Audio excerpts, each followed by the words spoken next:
Good morning, friends. Today is day 18 of my special series, 35 Years in 35 Days. And with it being just over the halfway mark, today I just want to share something from my heart with you about failure.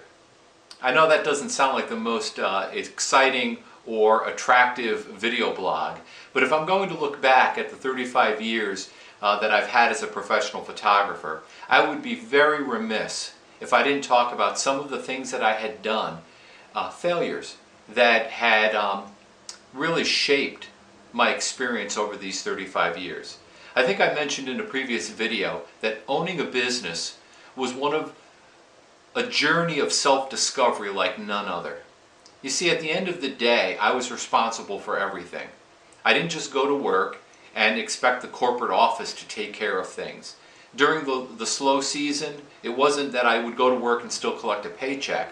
You know, I had to figure things out when things were busy and figure things out when things were not as busy. And that's the nature of owning a photography studio. It can be, from time to time, very seasonal. For example, I live in the Northeast. Okay, from, let's say, November until April, the weather could be pretty rough. And people aren't that excited about being photographed when they're wearing tons and tons of clothes and they've lost their summer tan and it's cold out or it's raining out or it's snowing out. They're just not excited about having a portrait of themselves done. So that can be a very slow time of the year. So I would try to find some things along the lines that would fill in that time. Sometimes it was just to take a break so I could recuperate from a very busy season the year before. But along the way, I made lots of decisions about things that I could do. Equipment purchases that would help me to get to the next level, or I would sign up for seminars in sunny locations where I would learn from other photographers things that they were doing to improve their business. Along the way, though, there were two distinct things, as I look back on 35 years, two distinct things that caused me the greatest grief in terms of failure.